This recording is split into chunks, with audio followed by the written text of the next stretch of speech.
하나님의 마음에 합한 다이름 교회의 박선준 목사입니다.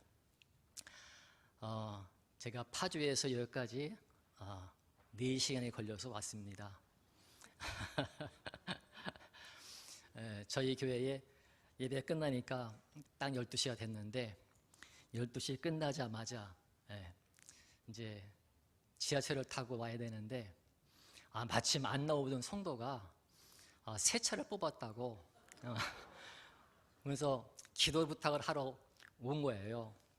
그러더니 제가 여수 간다니까 목사님 그럼 제가 모시고 가겠다는 거예요. 그래서 제가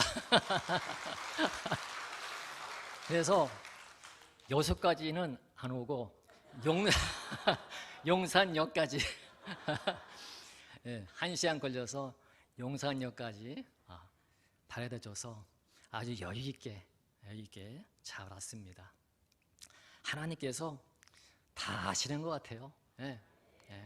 제가 워낙 약하거든요.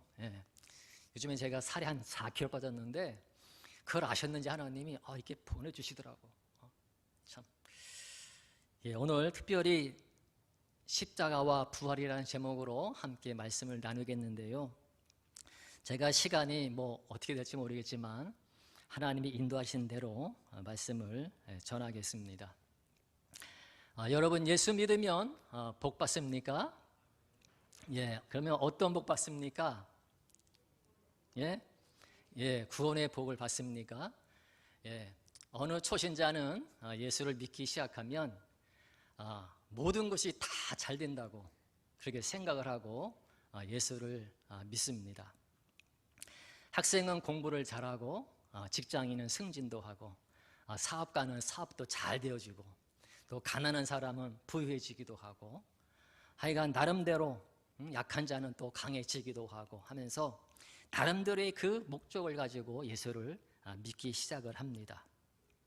그런데 예수를 조금 믿어보신 분들은 어떻습니까? 이대로 다 이루어지던가요? 다 이루어지던가요? 답이 없으신 거 보니까 그렇지 않은가 봅니다. 맞아요. 다 이루어지지 않아요. 어느 정도 예수 믿다 보면 이게 아닌가 보다 그렇게 생각을 갖고요. 이제는 좀 더 기도하다 보면 좀 더 신앙이 성장하다 보면 하나님의 뜻이 있구나 그렇게 받아들이는 거예요. 처음에 어떻게 시작했든지 간에 신앙이 성숙하면 성숙할수록 하나님의 뜻을 따라 살려고 하나님의 뜻을 구하려고 애쓰고 힘쓰게 되는 것입니다.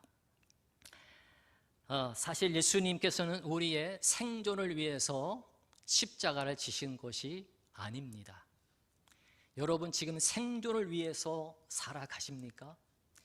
지금 같은 참 힘든 세대 가운데 살고 있는데요. 생존을 위해서 살아갈 수밖에 없는 시대이지만 우리 예수님께서는 우리의 생존을 위해서 십자가를 지신 것이 아니라 우리의 생명을 위해서 십자가를 지셨음을 아셔야 합니다. 그렇다면 하나님께서 우리의 생존을 위해서 기도할 때에 과연 나의 기도를 들어주실까? 그렇지 않다는 말씀입니다. 반드시 기억하실 것은 하나님은 하나님의 그 생명을 위해서 기도할 때에 우리의 기도에 응답하시고 하나님은 역사하시는 것입니다. 그렇기 때문에 여러분들이 신앙생활 하실 때에 하나님 앞에 기도했는데 왜 내 기도 안 들어주셔? 라고 불만 불평할 수 없다는 얘기예요. 여러분들이 잘 알다시피 여러분 이스라엘 민족이 광야에 40년 길을 걸었습니다. 하나님의 택한 백성이라고 했는데 하나님께서 제일 먼저 하시는 일이 바로 광야의 길을 걷게 하시는 거예요.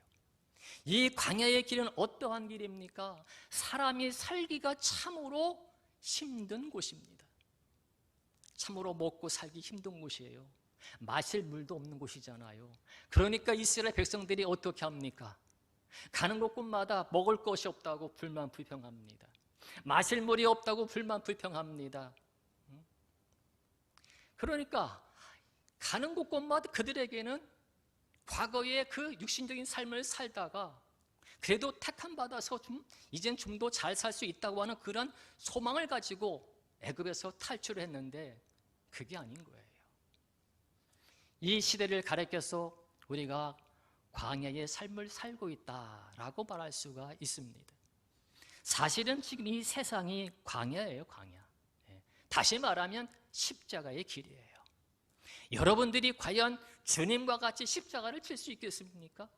그것이 아니라 바로 광야 같은 이 세상의 이 길을 살아가는 것이 우리 지금 주어진 우리 삶 속에서의 십자가의 길이라 할 수 있습니다. 그래서 우리 하나님은 모든 신자들에게 그 광야의 길을 다 걷게 하십니다. 여러분, 가나안의 땅에 들어가려면 어디를 거쳐야 됩니까? 광야를 거쳐가야 돼요.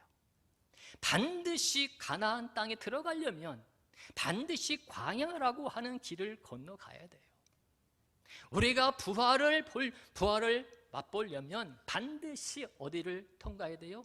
십자가를 통과해야 돼요. 이것은 누구나 다 신자라고 하면 반드시 그 길을 가야만 하는 거예요. 십자가의 길을 내가 가지 않고는 결코 부활의 그 은혜를 누릴 수 없어요. 이렇게 말하니까 야, 참 예수 믿기 힘들다 그렇게 말할 수도 있을 거예요. 사실은 요즘 같은 이 시대에 십자가의 길을 강조하면 강조할수록 많은 분들이 오히려 거부감을 갖는다는 얘기도 하는데요. 사실 저도 십자가의 길을 아직까지도 걷고 있습니다. 아직까지도. 제가 목사 안수받은 지 올해가 딱 30년째인데요. 지금까지도 십자가의 길을 걸어왔고요. 제가 18년 목회 개척한 지 18년이 됐는데요. 개척 18년 된 시점에서 제가 모든 것을 다 잃어버렸고 다 포기해버렸고 다 주저앉아 버렸어요. 하나님께서 저의 길을 인도하셨는데요. 돌아보니까 십자가의 그 길, 광야의 길을 걷게 하셨더라고요. 제가 가만히 돌아보니까 정말이지 십자가로만 자꾸 이끌어 가시는 것 같더라고요. 제가 이제 잠시 저의 간증을 좀 드리고 싶은데, 저의 목회와 저의 그 교회적인 삶을 돌아보면 제가 개척을 시작을 했는데요. 개척을 1년 동안 딱 하고 하는데 주로 오시는 분들이 노숙자분들, 이단에 빠진 자들, 알코올 중독자들, 교도소에 출입하는 자들, 전과자, 사기꾼, 지적장애인, 다문화 가정, 한부모 가정,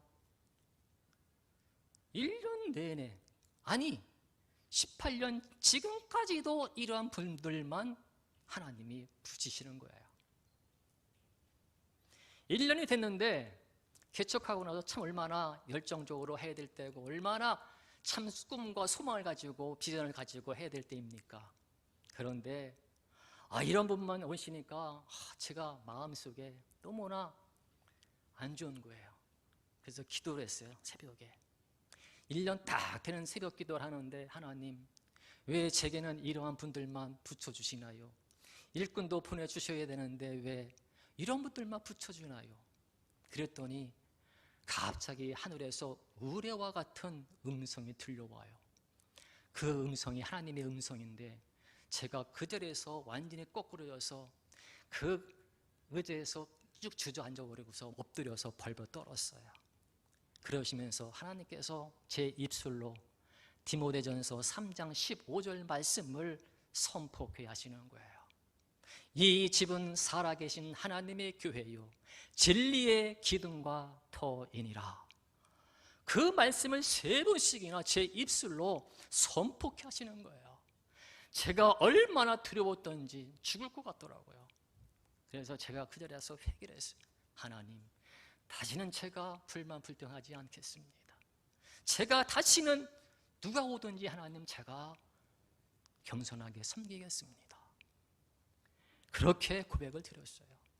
그리고 나서 그 이후부터 하나님께서 저의 삶을 이끌어 가시는데, 목회를 이끌어 가시는데 얼마 안 있어서 이 3년차 됐을 때에 하나님께서 제 몸에 강직성 척춤이라고 하는 병을 허락하셨어요. 그 당시에는 무슨 병인지도 몰랐었는데 지금이야 말하면 난치 질환병이에요. 평생 고칠 수 없는 병이 제게 들었어요. 그래서 이 4년 동안에 주일이 되어지면은 진통제를 몇 알씩 먹고 설교를 하는 그런 때가 있었어요. 그렇게 계속해서 지내고 지금도 2개월에 한 번씩 2시간씩 주사를 맞으며 지금까지 목회를 하고 있습니다. 그런데 그 과정 속에서 하나님께서 저희의 마음과 생각과 모든 목회의 패러다임을 고쳐 나가기 시작을 했어요. 제가 과거에 가졌던 이 사고, 흔히 말하는 정말 나의 교만부터 시작해서 율법주의적이고 세속주의적이고 물질주의적이고 인본주의적인 이러한 모든 것들을 다 깨트려 버리시기 위해서 저에게 끊임없이 기도를 시키시는데, 기도를 시작하면 항상 마지막에는 오직 하나님 한 분만을 구하게 하시고 하나님만을 사랑하게 하시고 하시는 거예요. 저는 도대체 이게 무슨 기도지? 도대체 내가 왜 이런 기도를 항상 하고 있지? 저도 알 수가 없었어요. 이게 수년 동안에 거쳐서 저에게 이루어진 일들입니다. 하나님께서 제게 허락하신 말씀과 지금까지 내가 알아왔던 것과 너무나 이해 충돌이 일어나는 거야. 도저히 목회를 하는 것이, 말씀을 전하는 것이 너무나도 힘든 거예요. 그래서 늘 하나님 앞에 무릎을 꿇고 기도하는 거예요. 기도하면 또 역시나 다르게 하나님 한 분만을 사랑하고 구하라는 거예요. 하나님께서는 얼마나 제게 그것을 요구하셨는지 우리가 잘 아는 로마서 8장에 있는 말씀과 같이 환난이나 곤고나 기근이나 적신이나 위험이나 칼이라, 삶 속에서도 때로는 먹을 것이 없이, 때로는 정말 힘든 상황들이 많이 벌어지기도 하고, 그럼에도 불구하고 그 말씀 마지막이 뭡니까? 하나님의 그 사랑에서 끊을 수 없다라는 말씀이에요. 무슨 일을 만나든지 간에 하나님의 그 사랑으로 인해서 끊을 수 없다는 거예요. 넉넉히 이길 수 있게 하시겠다라는 거예요. 아멘이지만요, 실제 당해보면 안 그래요. 너무너무 힘든 거예요. 그러면서 몇 년 흘렀는데 기도 중에 다윗을 만나니 내 마음에 합한 자라 내 뜻을 다 이루게 하리라 하시면서 사도행전 13장 22절 말씀을 제게 허락하셔서 저희 교회 이름을 변경을 했어요. 그래서 하나님의 마음에 합한 자라고 하시는데, 하나님의 마음에 합한 자가 되기 위해서 어떻게 해야 되는가? 말씀도 찾아보고 기도하면서 계속 연구했어요. 결국은 하나님께서 의도하셨던, 여러분 이스라엘 백성들이 광야에서 40년을 살았는데 하나님께서 그 광야로 몰아넣으신 이유가 무엇인지 아십니까? 가장 큰 의도가 뭐냐면 광야에는 살 수 없는 곳이에요. 그렇기 때문에 하나님 한 분만을 의지하고 바라보고 살아가라는 거예요. 다른 게 아니에요. 광야에서는 철저하게, 광야 같은 이 세상에서 신자들은 철저하게 하나님 한 분만을 바라보며 믿고 의지하며 살아가라는 거예요. 그렇지 않고는 살 수 없다라는 거예요. 그것을 가르치기 위한 거예요. 오직 하나님만을 믿고 의지하며 사랑하는 것, 그것이 하나님의 목적이었어요.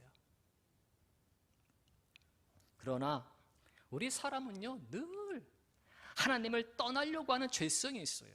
그러다 보니까 이 광야의 삶을 살면서도 잠시 또 하나님의 말씀을 들어주면 또 다시 배신하죠.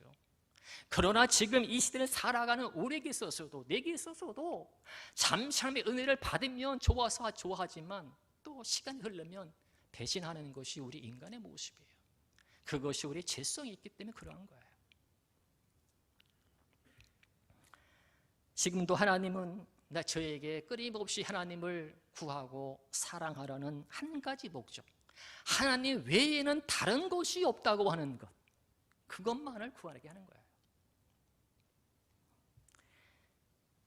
제가 2년 전에 급성 심근경색이 와서 응급실에 가서 시술을 받았어요. 이때 하나님께서 제게 요구하셨던 것이 뭐냐면 바로 죽는 것이다. 죽음에 대해서 가르쳐 주셨어요. 우리 신자들은 늘 살기 원하잖아요. 세상에 어떻게든 살아가려고 하잖아요. 그런데 하나님께서 저에게 이러한 심근경색을 통해서 죽음에 대한 것을 좀 가르치셨어요. 십자가에 돌아가신 그 주님을 생각하게 하시더라고요. 그래서 제가 어떠한 상황이 있어도 내가 생존을 위해서 사는 것이 아니라 생명을 위해서 살아가고 생명을 위해서 내가 목회자로의 길을 가야 된다는 거죠. 사실요, 이 개척교회는요, 생존을 위해서 살아가는 목회자들이 많습니다. 실제 생명을 전하기 위해서 살아가야 되는데, 목회를 해야 되는데 생존이 급한 거예요. 생존이. 그래서 우리 통합측에서도 이중직을 허락해서 목회자들이 이제는 겸직을 하잖아요. 그래서 수많은 직업들을 가지고서 목회를 하고 있는 분이 많거든요. 이처럼 지금 작은 교회들은 그 정말 생존의 몸부림을 치기니까 생명을 전하기 위해서 목회를 해야 될 분들이 점점 힘이 빠지는 거예요. 그럼에도 불구하고 하나님은 원하시는 것이 뭐냐면 생명을 전하라는 거예요. 내가 죽어도 생명을 전하라는 거예요. 그것을 요구하시는 거예요. 이처럼 끊임없이 생명을 전하라고 하는 것은 죽음의 길을 가는 거거든요. 제 가정적으로도 제가 말씀을 드리고 싶은 거는, 저에게 첫째 아들이 있는데 이 첫째 아들이 언젠가 저희 아내와 저희 와서 그러는 거예요. 엄마 아빠, 저 여자친구 소개하려고 한다는 거예요. 그냥 결혼하겠다는 얘기예요. 그래서 소개를 하는데 한 가지 말씀드릴 게 있대요. 그래, 그 무엇이냐 했더니 그 여자친구가 좀 흠이 있어요. 그래요. 그래서 뭐냐 그랬더니 과거에 아기를 낳아본 미혼녀예요. 그래요. 그래서 그 순간 듣는데 저희 아내는 펑펑 눈물을 흘리고 저도 충격을 받았어요. 평상시에 기도해왔던 거는 정반대의 일이 벌어져서 도저히 감당이 안 되더라고요. 그 모습을 본 저희 아들이 말을 더 이상 꺼내지 못하고 자기 방으로 갔습니다. 한 달쯤 흘렀는데 다시 아들이 찾아왔습니다. 엄마 아빠 할 얘기가 있대요. 엄마 아빠, 그 여자친구하고 결혼하고 싶대요. 그러면서 하나님이 제가 기도하는데 허물을 덮고 사랑하라라고 했다는 거예요. 여러분 같으면 어떻게 하겠습니까? 모든 허물을 덮고 사랑하라는 거예요. 그 말씀을 듣고 펑펑 울었어요. 셋이서 펑펑 울었어요. 그래, 하나님이 허락하신 거라면, 하나님이 그렇게 말씀하셨으면 그렇게 해. 그렇게 해서 두 사람이 2년 전에 결혼을 했습니다. 결혼하고 두 사람이 지금 전도사로 사역을 하고 있습니다. 그런데 1년이 지난 후에 둘째 딸이 엄마 아빠 할 얘기했다고 또 찾아왔어요. 이제 찾아오기만 하면 두려운 거예요. 너무나 무서워요. 그러면서 하는 얘기가, 엄마 아빠 놀라지 마, 나 임신했어. 너무나 충격적이잖아요. 그래서 또 저희 집사람은 또 싸매고 한 달 동안 우는 거예요. 밥도 안 먹어요. 저도 충격이 돼가지고 도대체 어떻게 감당할지 모르겠어요. 우리 딸을 쳐다보고 있는데 딸이 식탁에서 앉아서 혼자서 그 라면 부스러기를 먹고 있더라고요. 그걸 보고 있는데 하나님의 마음이 제게 부어졌어요. 그걸 보는데 도저히 제가 마음속에 견딜 수가 없는 거예요. 도대체가 하나님, 왜 이런 일이 있는지 모르겠습니다. 제가 기도할 때 하나님 이렇게 기도하지 않았지 않습니까? 그 모습을 보는데 도저히 견딜 수가 없었어요. 그리고 제가 기도하러 새벽 2시에 일어나서 잠이 안 와서 교회에 갔습니다. 교회에 가서 기도를 하게 되었습니다. 기도를 하는데 하나님, 어떻게 이러한 일이 있을 수 있습니까? 그러고서 있는데 하나님께서 말씀을 하시는 거예요. 그럼에도 불구하고 내가 나를 사랑하느냐? 그럼에도 불구하고 내가 나를 사랑하느냐? 그러고 났는데 일단은 임신했으니까 어떻게 합니까? 대부분 일반적으로 빨리 결혼을 시키는 거잖아요. 그래서 빨리 결혼시키기 위해서 예시작까지 다 잡아놨어요. 다 잡아놓고 어쨌든 배가 부르기 전에 빨리 나가니 일단은 시기를 올려야 되니까 다 잡아놨어요. 그래서 상견례만 앞두고 있었어요. 근데 상견례를 앞두고 있는데 들려오는 소식이 상대방이 다 하는 말이 거짓말인 거예요. 100% 거짓말이었던 거예요. 그래서 더 이상 결혼을 시킬 수가 없었어요.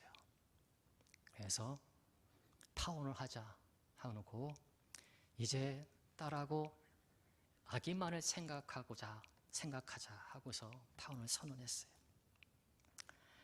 그리고 나서 또 기도하라고 이제 교회 갔습니다. 가서 기도를 하는 거예요. 하나님, 어떻게 이렇게 이런 일이 있을 수가 있습니까? 여러분, 예수님의 제자 중에 베드로가 예수님의 3번 부인했지 않습니까? 그런데 예수님께서 나중에 나타나셔가지고 하신 말씀이 뭡니까? 내가 나를 사랑하느냐라고 3번 질문하셨잖아요. 그것처럼 우리 주님께서 저에게 그러시는 것 같아요. 야, 너 그럼에도 불구하고 나 사랑해? 그럼에도 불구하고 나 사랑하니? 그 질문을 하는 거예요. 그처럼 하나님께서 수년 동안 하나님 한 분만을 목조 삼게 하시고 그처럼 하나님을 사랑하게 하시고 끊을 수 없는 그 사랑으로 내가 너를 함께 한다고 하셨는데 그렇게 막상 닥치고 나니까 그 질문에 대해서 제가 하나님을 사랑하겠습니다 라고 고백을 할 수밖에 없더라고요. 이 엄청난 사건 속에서 하나님을 사랑할 수밖에 없다고 그냥 고백을 하게 되더라고요. 아니, 그렇게 고백되어지게 하나님이 하시더라고요. 그런데 사람인지라 좀 흘러가지고 기도를 했어요. 기도를 했는데 기도를 하는데 하나님이 제 불평을 들으셨는지 오늘 성경 말씀이 있지요. 내 은혜가 내게 족하다. 제가 기도를 드리는데 하나님 어떻게 제게 이럴 수 있습니까? 그랬을 때 내 은혜가 내게 족하다라는 거예요. 2번씩이나 내 은혜가 내게 족하다. 내가 너에게 베푼 은혜가 지금 내가 당하는 것에 비해서 너무나 더 크다는 거예요. 예수님께서 나의 모든 죄와 허물과 수치를 덮은 것이 얼마나 큰 은혜인지 아느냐. 나의 십자가의 수치를 보라 그러시는 거야. 여러분, 예수님께서 그 십자가에 달리신 그 수치, 그 고난 엄청난 거 아니에요? 그러시면서 2000년 전에 내가 너를 위해서 너의 모든 죄와 너의 모든 수치와 모든 약함을 내가 다 덮었다는 거예요. 다 덮었다는 거예요. 다 덮었다는 거예요. 그렇게 말씀하시는데 이것이 내 은혜가 내게 족하지 않냐는 거예요. 저는 거기서 주님의 그 말씀에 감동을 받고 주님 앞에 감사를 드렸고 울었어요. 진짜 감사밖에 안 나오는 거예요. 엄청난 이 사건 속에서 주님의 그 십자가로 덮었다고 하니까 모든 수치를 덮었다고 하시는데 제가 감사밖에 드릴 게 없는 거예요. 여러분, 저뿐만이 아니라 지금 여러분의 삶 속에서도 어마어마한 정말이지 숨길 수 없는, 드러낼 수 없는 그런 죄가 있습니까? 아니면 여러분 삶 속에서 정말 엄청난 수치가 있습니까? 이미 2000년 전에 우리 주님께서 저와 여러분의 모든 죄와 수치와 허물을 다 완전히 덮어주셨음을 믿으시기 바랍니다. 남들에게 얘기할 수 없어서 끙끙 앓지 마시고 우리 주님께서 다 덮어주셨다는 사실을 믿고 신앙생활을 하셔야 돼요. 과거의 그 상처 때문에, 과거의 그 올무에 매여서 살지 마시고 주님께서 내가 내게 크다, 십자가의 그 은혜로 살아갈 수 있기 바랍니다. 저는요, 그래서 이 십자가로 늘 모든 것이 이끌어 가시는 주님의 그 은혜가 얼마나 큰지를 깨달았기 때문에 제가 지금 이 시간에 저의 모든 수치와 저의 치부 다 드러낼 수 있는 이유는 우리 주님께서 다 덮어주셨기 때문에 말씀드릴 수 있는 거예요. 다 말씀드릴 수 있는 거예요. 어떻게 세상에 저의 이런 치부를, 저의 자식들의 치부를 제가 드러낼 수 있겠어요? 저는 우리 주님께서 모든 제 허물을 덮으셨다는 그 말씀과 확신을 저는 믿기 때문입니다.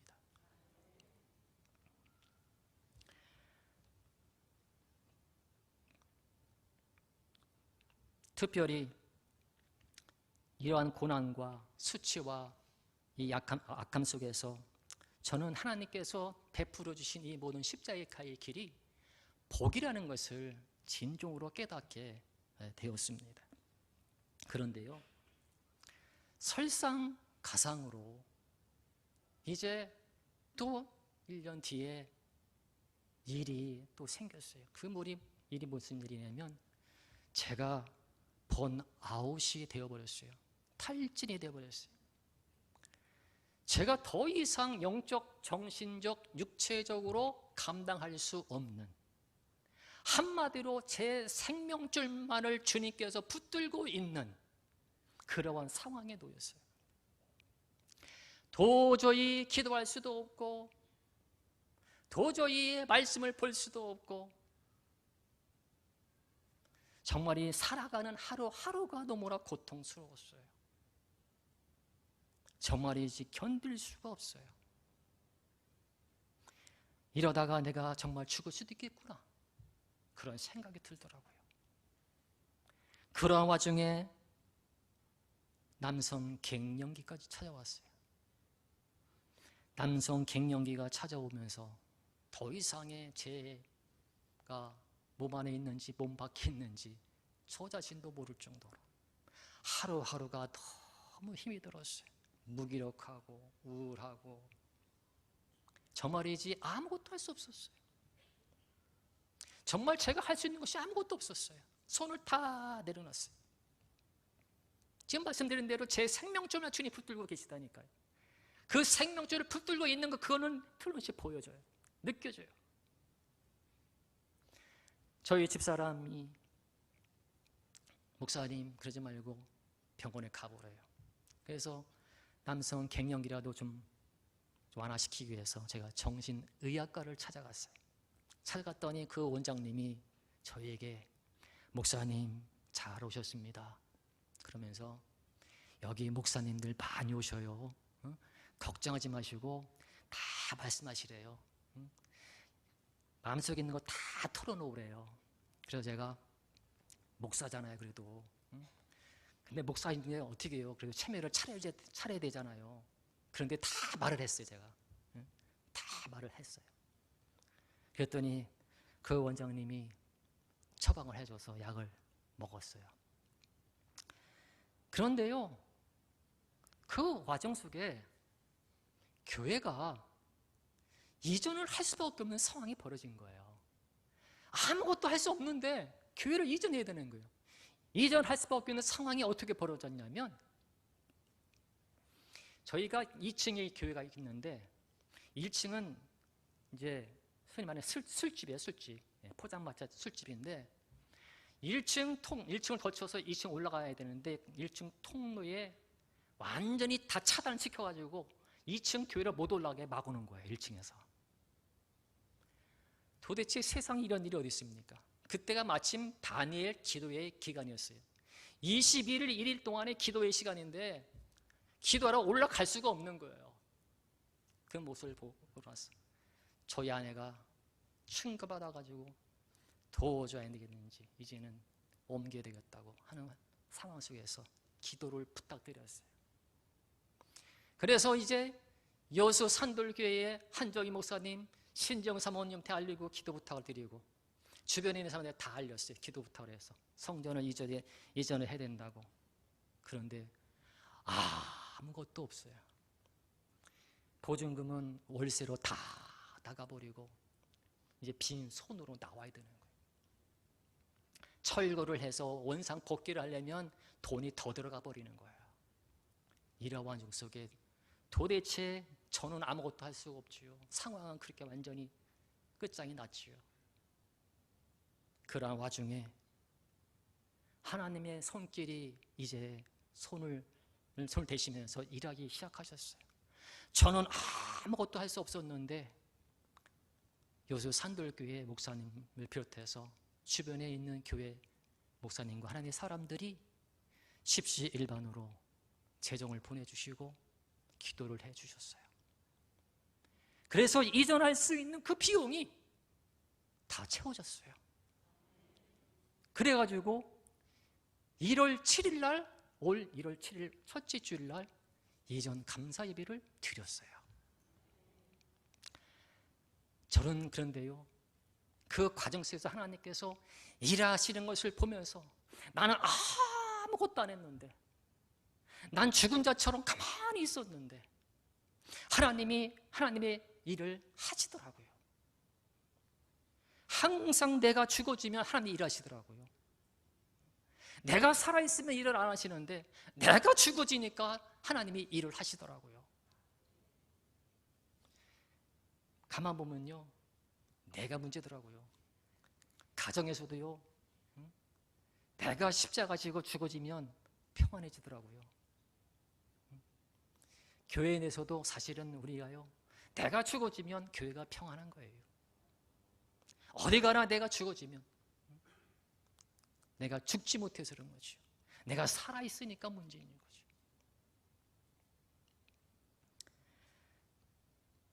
제가 이처럼 아무것도 할 수 없을 때 주님이 일하신 것처럼 이것은 바로 우리가 신자라고 한다면 십자가의 길을 가야 한다는 것을 말씀하고 있습니다. 여러분, 믿음이란 무엇입니까? 나의 소원을 이루기 위해서 하나님께 주신 선물이 아니에요. 오직 주님이 없으면 안 된다는, 주님이 아니면 안 된다는 것이 바로 믿음인 거예요. 그래서 어떠한 고난 중에도 하나님의 선물로 주신 그 믿음이 우리를 하나님께로 이끌어 가는 거예요. 하나님이 우리에게 믿음을 주신 것은 바로 우리를 십자가로 이끌기 위해서 우리를 신자로 부르신 거예요. 나는 십자가의 길을 가기 싫지요. 그러나 십자가의 길을 가야만이 그 다음이 우리에게 가야 할 가나안 땅, 천국이 있기 때문에 그런 거예요. 가지 않고는 안 되는 길인 거예요. 우리를 이 광야 같은 이 세상에서 살게 하신 것, 이 광야 같은 세상에서 신자로 부르신 것은, 그리스도인으로 부르는 것은 우리를 십자가를 통과해서 주님 나라로 이끌어 가시기 위한 목적이 있는 거예요. 그 십자가 앞에서 자신의 연약함을 포기하시는 거예요. 여러분, 정말 우리의 삶 속에서 수많은 고난이 있어요. 그 고난 속에서 나의 연약함을 볼 줄 알아야 돼요. 불만 불평이 아니라 이스라엘 백성들은 그 고난 속에서 불만 불평 원망했잖아요. 그러면서 죽어갔거든요. 그것이 아니라 그것이 우리에게 교훈이 되는 거예요. 우리의 삶 속에서 우리는 광야 같은 이 세상에 살아가면서 주어지는 고난의 십자가의 길이 있을 때에 우리들은 그들과 같이 살면 안 되고, 오직 주님께서 주님만을 바라보라고, 주님만을 사랑하라고 하시는 그 목적, 의도를 알고 우리가 십자가의 길을 가야 하는 것입니다. 하나님이 우리에게 믿음을 주신 것은 나는 죽고 예수님으로 살아가라고 말씀하시는 거예요. 사도 바울이 고백했잖아요. 나는 날마다 죽노라. 날마다 죽는 거예요. 신자는 날마다 죽는 거예요. 날마다. 우리의 약함과 죽음을 통해서 오직 주님만을 믿고 높임을 받으시도록 자랑되어야 하는 거예요. 오늘 남성교회 헌신제비인데 여러분 헌신이 뭡니까? 여러분 예수님의 헌신이 무엇입니까? 예수님의 헌신을 여러분들이 기억하시면 돼요. 자신의 뜻을 내려놓고 하나님의 뜻에 순종하는 죽음의 길을 가셨어요. 예수님은 하나님 아버지께 그 죽음의 길을 가심으로 헌신하신 거예요. 이 예수님의 헌신이야말로 최고의 헌신이라는 사실을 기억하셔야 돼요. 바로 예수님의 헌신이 우리를 구속한 거지요. 우리를 구원한 거예요. 내 자신이 십자가의 이 죽는 삶을 사는 것이 곧 우리 하나님께 헌신이 되는 거예요. 내가 어떠한 물질로 아니면 어떤 봉사로 해서 하나님 앞에 내가 헌신한다, 그것이 아니라 그것은 당연히 내가 하나님의 구원받은 백성으로서 내가 주님의 은혜에 감사해서 주님을 사랑해서 당연히 내가 섬기는 것이지만 우리는 무엇보다도 주님의 은혜로 믿음을 얻었기 때문에 그 믿음을 가지고 나의 다른 것을 자랑하는 것이 아니라 주님 가신 그 십자가의 일을 내가 가기 위해서 내가 믿음을 가지고 나아가야 한다는 말씀입니다. 헌신이란 예수님이 아버지의 뜻을 따라 십자가의 죽으심으로 최고의 헌신을 하신 것처럼 우리 신자들도 주님이 일하시도록 내가 죽으면 되는 거예요. 죽으면 되는 거예요. 내가 죽을 때 부활의 주님이 일하십니다. 신자는 평생 죽는 삶을 살아가는 거예요. 평생 죽을 때에 평생 죽는 삶을 살아가는 이 훈련, 이 삶을 살아가면요 내 마음에 천국이 이루어지는 거예요. 내 심령의 천국. 갈라디아서 6장 14절 말씀 보면 내게는 우리 주 예수 그리스도의 십자가 외에 결코 자랑할 것이 없다고 사도 바울은 고백을 합니다. 여러분, 우리 자랑할 것들 많잖아요. 육신적인 것 자랑할 것 많잖아요. 그러나 신자는, 참된 신자는, 그리스도인은 십자가 외에는 자랑할 것이 없어야 돼요.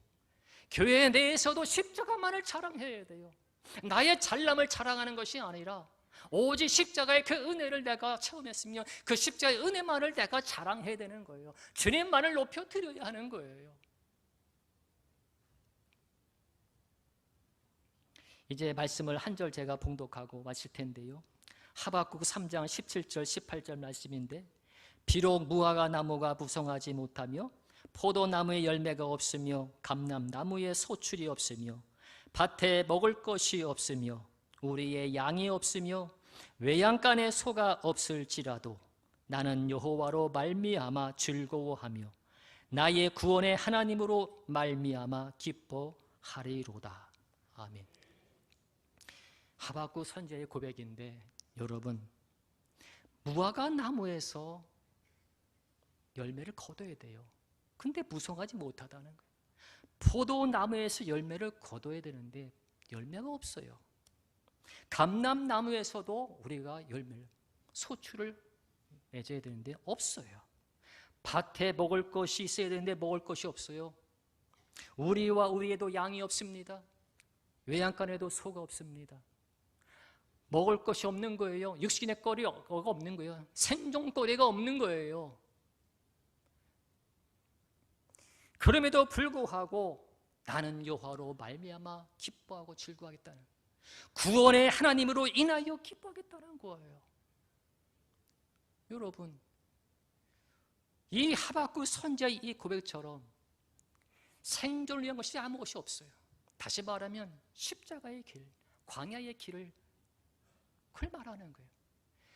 내게는 비록 생존을 위한 것이 아무것이 없어도 나는 유일하신 나의 영원한 생명 되시는 그 하나님 한 분만으로 인하여서 내가 기뻐하고 즐거워하며 살겠다라는 거예요. 다윗이 시편 24편에서 고백하는 것이 무엇인지 아십니까? 다윗이 위대한 것이 뭐냐면 바로 다윗은 오직 유일하신 하나님 한 분만을 원했던 거예요. 그가 고백하는 것이 내가 여호와께 바라는 한 가지 일 곧 그것을 구하리니 내가 내 평생에 여호와의 집에 살면서 여호와의 아름다움을 사모하는 그것이라라고 고백하고 있어요. 다윗은요 세상 것도 원하고 신령한 것도 원하고 하나님도 원하고 그것이 아니에요. 유일한 한 가지, 영어로 원싱이에요. 유일한 한 가지예요. 단 한 가지 하나님 한 분만을 원한다라는 거예요. 생명 대신 그 하나님만을 원한다라는 거예요. 내게 지금 아무것이 없어도 나는 지금 아무것이 없어서 먹고 줄 것도 없어도 나는 오직 하나님 한 분만을 원한다는 거예요. 내가 주님 앞에서 이처럼 철저하게 십자가에 죽어진다고 할 때에 하나님께서 우리의 영원한 생명을 주신다는 거예요. 제가 정말 한번 죽을 뻔했을 때요, 정말 내가 이 시간 죽는다면 천국 가겠는가? 그것을 깨닫게 하시더라고요. 그래요. 내가 지금 죽어도 난 천국 갈 수 있다. 그 확실한 주님 한 분만을 믿고 의지하는 목적 삼는 그 믿음으로 우리가 살아가야 할 줄로 믿습니다. 우리 이 시간에 함께 말씀 들으신 대로 기도 한번 다 같이 하시겠습니다. 이 시간 하나님께서 주의 성령을 통해서 각자 주시는 말씀 붙들고 이 시간 기도하겠습니다. 하나님 아버지, 오늘도 이 시간에 저희들에게 주신 말씀처럼 주님 우리의 인생의 모든 삶을 살아갈 때에 십자가의 길로 이끄시는 주님의 은혜에 감사합니다. 주님 십자가의 길, 광야의 길을 가기를 우리는 거부하지만 주님 우리들은 주님 가신 십자가의 길을 아버지 가야 함을 주님 깨닫게 하셨사오니 주여 주님 가신 십자가의 길을 갈 때에 오직 유일하신 하나님 한 분만을 목적 삼고 하나님만으로 인해 즐거워하며 기뻐할 수 있도록 하나님께서 은혜를 베풀어 주시옵소서. 하나님 아버지, 오늘도 이 시간에 진정으로 다시 한번 주님 앞에서 내 생명을 주님 앞에 내어드릴 수 있기를 원합니다.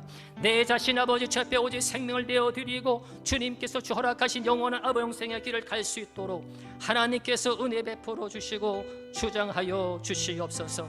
특별히 하나님 아버지, 주님께서 우리에게 베푸신 그 은혜가 얼마나 큰지를 깨달아 알게 하여 주옵소서. 십자가의 그 큰 은혜와 큰 사랑을 깨달아 알게 하여 주시옵소서. 성령 하나님, 이 시간에 성령으로 한 사람 한 사람 기름 부어 주셔서 참으로 우리의 모든 수치와 우리의 모든 죄악과 우리의 연약함을 이미 2000년 전에 십자가를 통하여 하나님 다 덮어주셨음을 깨닫고 더 이상 하나님 아버지여 과거에 머물러 살지 말게 도와주시고 더 이상 하나님 아버지 고통 속에 살아가지 말게 도와주시고 오로지 주님의 주시는 자유 안에서 주님 주시는 기쁨 안에서 주님 주시는 평안 안에서 주님 살아갈 수 있는 우리 모두가 되어질 수 있도록 하나님 역사하여 주시옵소서. 하나님께서 오늘도 보내신 목적이 무엇인지 알 수 없사오나 하나님 아버지여 오늘 보내신 목적을 따라서 아버지께서 특별히 택한 백성들 심령마다 주의 성령이여 말씀하여 주셔서 주의 음성 듣고 주의 말씀을 통하여 더욱 든든히 서갈 수 있는 믿음의 삶을 살아갈 수 있도록 하나님 은총 베풀어 주시기 원하고 하나님 아버지 사랑하는 아버지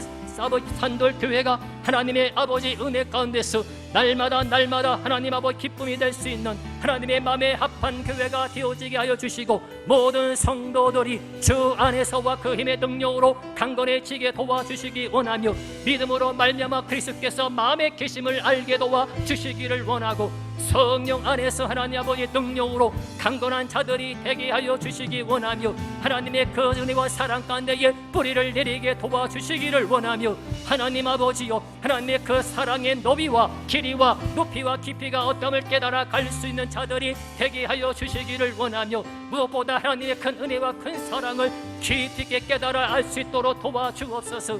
하나님이여 끊을 수 없는 그 사랑으로 넉넉히 이겨나가는 십자가의 길을 삶을 살아갈 수 있도록 은혜 베풀어 주시옵소서. 주여 그 사랑의 은혜, 아버지 사랑이 얼마나 큰지 이 세상 그 어떤 것들도 넉넉히 이기는 자들이 되어질 수 있도록 성령이여 말씀해 주시고 성령이여 힘과 능력으로 은혜 베풀어 주시옵소서. 하나님 아버지 고맙고 감사드리며 주님 영광 받아 주옵소서.